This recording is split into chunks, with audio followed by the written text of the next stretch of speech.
Cough syrup இந்த வார்த்தையை கேட்டாலே இப்போலாம் மக்கள் பயப்படுறாங்க. காஃப் வந்தால் என்ன பண்ணுறதுன்னு தெரியாமல் கன்ஃபியூஸ் ஆகுறாங்க. குழந்தைங்களோட கிட்னி பாதித்து அவங்க மத்திய பிரதேஷில் இறந்தாங்க. ராஜஸ்தானில் டெக்ஸ்ட்ரோமெத்தர்ஃபோன் அப்படிங்கிற ஒரு காம்பவுண்ட் அது ஓவர் டோஸ் ஆச்சுன்னா குழந்தைக்கு சளி இருமல் வந்தால் குழந்தைங்க டாக்டரை மட்டும் போய் பாருங்கள். டாக்டரோட ப்ரிஸ்கிரிப்ஷன் இல்லாமல் நீங்கள் மெடிக்கல்ஸில் போய் மருந்து வாங்கி உங்கள் குழந்தைக்கு கொடுக்கறது. அவங்க 2 பேருக்குமே யூனிக் டோஸ், வெவ்வேறு டோஸ் தேவைப்படும். ஓம்பில் இருக்கிறதே ஒரு ரெமெடி தான். உங்களுக்கு சளி இருமல் காய்ச்சல் வந்தால் எந்தெந்த மெடிசன் காஃபுக்கெலாம் இருக்குது, எதெல்லாம் சேஃப், பேரஸ்டமலும் இந்த சிபிஎம் காம்பினேஷன் கலந்தது. இந்த மாதிரி காம்பினேஷன் நம்ம பொதுவாக யூஸ் பண்ணுறதில்ல. உங்கள் சளியை கரைக்கிறதுக்கு ஒரு மருந்து, எஸ்பெக்டரண்ட் உள்ளே இருக்கிற சளியை வெளியே கொண்டு வரதுக்கு ப்ராங்கோடைலேட்டர். அந்த ப்ராங்கோஸ் சுருங்காமல் அதை விரிஞ்சு இருந்தால் முடிஞ்ச அளவுக்கு ஆக்சிஜனோட ஹாஸ்பிட்டலில் பிடிக்கிறது தான் சேஃப். டாக்டர்ஸ் இந்த மாதிரி இன்னேலர்ஸ் பஃப் யூஸ் பண்ண சொல்லுவாங்க. அதனாலேயும் ஒன்றும் தவறு கிடையாது. சளி இருமல் எல்லாமே சரியாகும். இப்போ காது வலி இருந்தால் காது வலியும் சரியாகும். அந்த மாதிரி சமயத்தில் இந்த ஆன்டிபயோட்டிக் காஃப் சிரப் இந்த வார்த்தையை கேட்டாலே இப்போலாம் மக்கள் பயப்படுறாங்க. காஃப் வந்தால் என்ன பண்ணுறதுன்னு தெரியாமல் கன்ஃபியூஸ் ஆகுறாங்க. இப்போ என்கிட்டயே வர குழந்தைகள், அவங்களோட பெற்றோர்கள்லாம், சார் காஃப் இருந்தது, ஆனால் ஏற்கனவே நீங்கள் கொடுத்த இருமல் மருந்து நான் யூஸ் பண்ண எனக்கு பயமாக இருக்குது. இப்போ நான் காஃப் மருந்து ப்ரிஸ்கிரைப் பண்ணாலும் ஐயோ வேண்டாம் சார் எனக்கு பயமாக இருக்குன்றாங்க.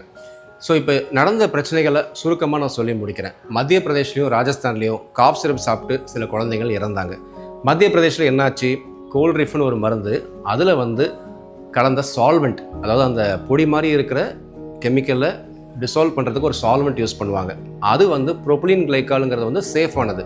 அதுக்கு பதிலாக டைஎத்திலின் கிளைக்கால், இப்போ நம்ம பெயிண்ட்டு, ஆன்டிஃப்ரீஸு, பிரேக் ஆயிலில் யூஸ் பண்ணுறது, அதுவும் ரொம்ப ரொம்ப கம்மியாக தான் இருக்கணும். இருந்தால் 0.01% தான். 48% கலப்படமாக இருக்குது. அதனால் அந்த குழந்தைங்களோட கிட்னி பாதித்து அவங்க மத்திய பிரதேஷில் இறந்தாங்க.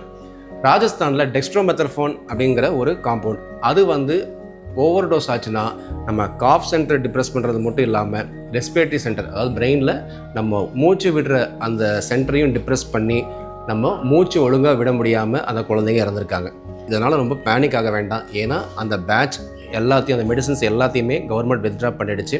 இதே மாதிரி இன்சிடென்ட்ஸ் இதுக்கு முன்னாடி நிறைய இடங்கள் நடந்திருக்கு. ஏன் நம்ம தமிழ்நாட்டிலேயே 1972 மெட்ராஸில் எக்மோர் குழந்தைகள் ஹாஸ்பிட்டலில் நிறைய பேர் இந்த மாதிரி அட்மிட் ஆயிருக்காங்க. என்னென்னு கண்டுபிடிச்சி பார்த்தா பேரஸ்டமல், அவங்க யூஸ் பண்ண பேரஸ்டமலில் இதே மாதிரி அந்த டைஎத்திலின் கிளைக்கால் யூஸ் பண்ணி அந்த குழந்தைங்க இறந்துருக்காங்க.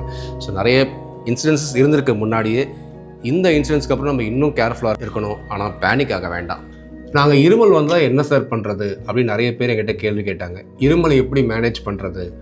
நம்ம எப்பயும் சொல்கிற மாதிரி ஒரு நிமோனிக் காஃப், அதில் ஒவ்வொரு எழுத்தாக சொல்கிறேன். C for child doctor. உங்கள் குழந்தைக்கு சளி இருமல் வந்தால் குழந்தைங்க டாக்டரை மட்டும் போய் பாருங்கள். பெரியவங்களுக்கு நீங்கள் ஏதோ ஒரு பிரச்சனைக்கு காமிக்க போகிறீங்க, கூடவே நம்ம குழந்தைய காமிக்கலாம், அவங்ககிட்டயே மருந்து வாங்கிக்கலாம். அந்த மாதிரி நீங்கள் பண்ண வேண்டாம். ஸ்பெசிஃபிக்காக உங்களுக்கு தெரிஞ்ச நீங்கள் ரெகுலராக போகிற குழந்தைங்க டாக்டர்கிட்ட போய் காட்டிட்டு அதுக்கப்புறம் மருந்து வாங்கிக்கோங்க.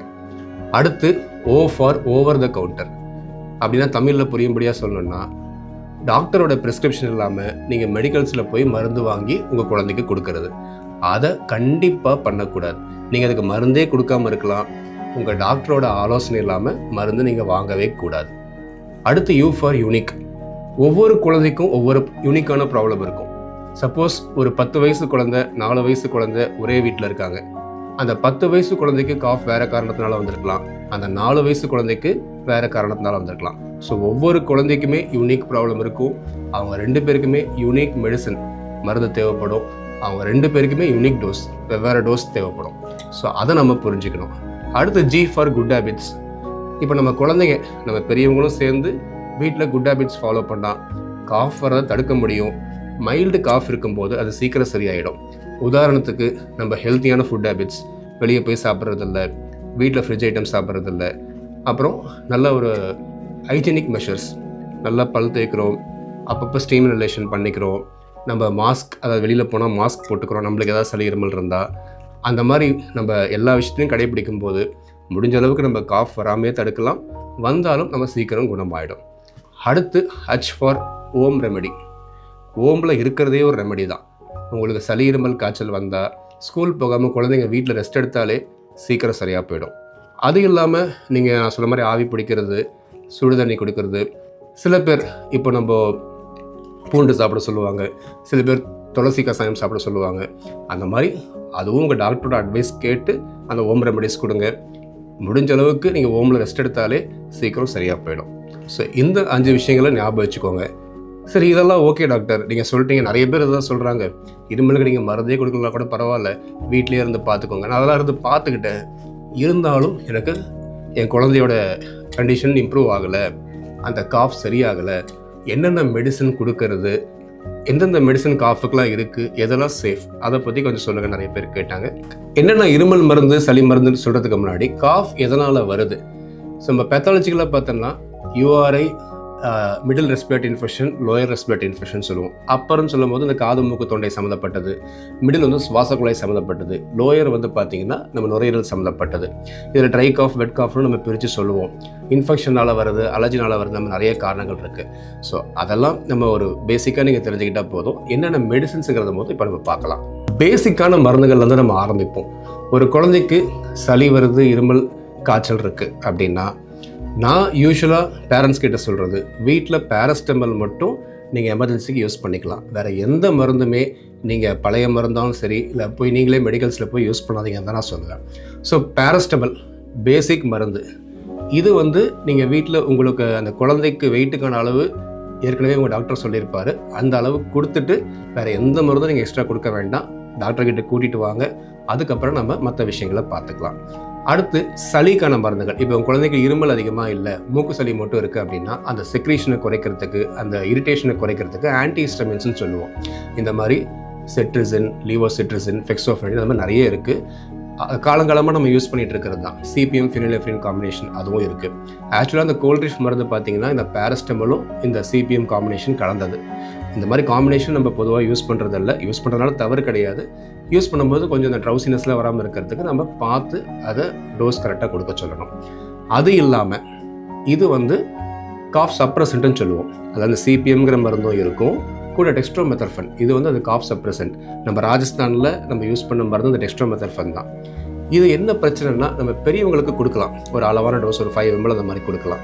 கண்டிப்பாக ஒரு 5 வயசு கீழே இருக்கிற குழந்தைகளுக்கு இது கொடுக்க வேண்டாம். சப்போஸ் ஓவர் டோஸ் ஆச்சுன்னா நம்ம ஏற்கனவே சொன்ன மாதிரி ரெஸ்பிரேட்டரி டிப்ரெஷன் வரும். ஸோ இதுவும் முடிஞ்ச அளவுக்கு சின்ன குழந்தைகளுக்கு நம்ம அவாய்ட் பண்ணணும். உங்கள் குழந்தைக்கு வெட் காஃப், அதாவது உள்ள சளியோட இரும்புறாங்க, அந்த மாதிரி இருக்கும்போது உங்களுக்கு சத்தமே கேட்கும், நல்ல கல்லுகளும் சத்தத்தோட இரும்புவாங்க, அந்த எச்ச சளி கூட வெளியே வரும். அந்த மாதிரி இருக்கும்போது எக்ஸ்பெக்டோரண்ட்னு சொல்லுவோம். இதில் வந்து 2-3 எக்ஸ்பெக்டோரண்ட் வித் ப்ரோங்கோடைலேட்டர் காம்பினேஷன் இருக்குது. லீவோசால்புட்டமால், சால்புட்டமால், டெர்புட்லின், இந்த மாதிரி மருந்துகள். அதில் வந்து உங்கள் சளியை கரைக்கிறதுக்கு ஒரு மருந்து, எக்ஸ்பெக்டோரண்ட் உள்ளே இருக்கிற சளியை வெளியே கொண்டு வரதுக்கு ப்ரோங்கோடைலேட்டர். அந்த ப்ராங்கோஸ் வந்து சுருங்காமல் அதை விரிஞ்சு இருந்தால் அது சீக்கிரம் சளி வெளியே வரும், குழந்தைக்கு சுவாசமும் சீக்கிரம் ஈஸியாக விட முடியும். அதுக்கான மருந்துகள். ஸோ அப்போ இந்த மருந்துகள் கொடுப்போம். இல்லை உங்கள் குழந்தைக்கு வீசிங் பிரச்சனை மாதிரி இருக்குது, வீசிங்னா அந்த சுவாச குழாய் ப்ராங்கஸ்ங்கிறது சுருங்கிறது, ப்ராங்கோ கன்ஸ்ட்ரிக்ஷன், அப்போ வெறும் ப்ராங்கோடைலேட்டர் மட்டும் கொடுத்தா போதும். அது வெறுமே இந்த ப்ராங்கோடைலேட்டர், லீவோசால்புட்டமால் இல்லை வேறு ஏதாவது ப்ராங்கோடைலேட்டர்ஸ் மட்டுமே இருக்கிற சிரப் யூஸ் பண்ணலாம். அதை மீறி உங்களுக்கு ரொம்ப அதிகமாக மூச்சு தண்ணிட்டே இருக்காங்கன்ற போது தான் நெபுலைசேஷன். இந்த மாதிரி நெபுலைசேஷன் நம்ம டாக்டர் பிடிக்க சொல்லுவார். முடிஞ்ச அளவுக்கு ஆக்சிஜனோட ஹாஸ்பிட்டலில் பிடிக்கிறது தான் சேஃப். எப்பயாவது சில மெடிசன்ஸ், அதுவும் டாக்டர் சொல்கிற அந்த ரெஸ்பியூல்ஸ் மட்டும் நீங்கள் வீட்டில் மெஷினில் பிடிச்சிக்கலாம். க்ரானிக்காக நிறைய பேருக்கு 2 மாதம் 3 மாதமாக அந்த வீசிங் ப்ராப்ளம், அந்த மூச்சுகள் வந்துகிட்டே இருக்கும்போது டாக்டர்ஸ் இந்த மாதிரி இன்னேலர்ஸ், பஃப் யூஸ் பண்ண சொல்லுவாங்க. அதனாலேயும் ஒன்றும் தவறு கிடையாது. டாக்டர் சொன்னார்னா அது முறைப்படி நீங்கள் யூஸ் பண்ணலாம். இன்ஃபெக்ஷன், இது யூஆர்ஐ, எல்ஆர்ஐ, அதாவது நம்ம டான்சிலிட்டிஸ், சைனசிட்டிஸ், இல்லை காது இன்ஃபெக்ஷன், இதெல்லாம் இருக்கும்போது, இல்லை நிமோனியா, நுரையீரலில் சளி கட்டியிருக்கு, அந்த மாதிரி இருக்கும்போது நம்ம ஆன்டிபயோட்டிக் யூஸ் பண்ண சொல்லுவோம். அதெல்லாம் கொடுத்தா தான் அந்த காய்ச்சல், சளி, இருமல் எல்லாமே சரியாகும். இப்போ காது வலி இருந்தால் காது வலியும் சரியாகும். அந்த மாதிரி சமயத்தில் இந்த ஆன்டிபயோட்டிக், இது பாக்டீரியானால காஸ் பண்ணுற இன்ஃபெக்ஷன் அவங்க டாக்டர் கண்டுபிடிச்சார்னா அப்போ அவர் ப்ரிஸ்கிரைப் பண்ணால் மட்டும் இது கொடுங்க, இல்லைன்னா தேவையே இல்லை. ரொம்ப ரேராக இந்த ஆன்டி வைரல், ஒசல்டமவேர்னு சொல்லுவோம். இப்போ ஸ்வைன் ஃப்ளூ அப்போல்லாம் இந்த மெடிசன் அடிக்கடி யூஸ் பண்ணுவோம். அது வைரல் ஃபீவர், வைரல் நிமோனியா வரும்போது குழந்தைக்கு சரியாகலைன்னா கடைசி பட்சமாக டாக்டர் அதை ப்ரிஸ்கிரைப் பண்ணுவார். இதெல்லாம் டாக்டர் ப்ரிஸ்கிரைப் பண்ணால் மட்டும்தான் நீங்கள் எடுக்கணும். பேரண்ட்ஸ் பேனிக் ஆக வேண்டாம். காஃப் சிரப், எந்தெந்த காஃப் சிரப்லாம் பிரச்சனை கொடுத்துச்சோ அதை மார்க்கெட்லேருந்து எடுத்துட்டாங்க. உங்கள் டாக்டரோட ஆலோசனைப்படி நீங்கள் காஃப் சிரப் கொடுக்கறது, எந்த சிரப் கொடுத்தாலுமே தவறு கிடையாது. குறிப்பாக குழந்தைங்க டாக்டரோட ஆலோசனையோடு கொடுங்க. நீங்கள் எதுக்கும் பயப்பட தேவையில்லை, தைரியமாக இருங்க. உங்கள் குழந்தைங்க சேஃபாக இருப்பாங்க. நன்றி.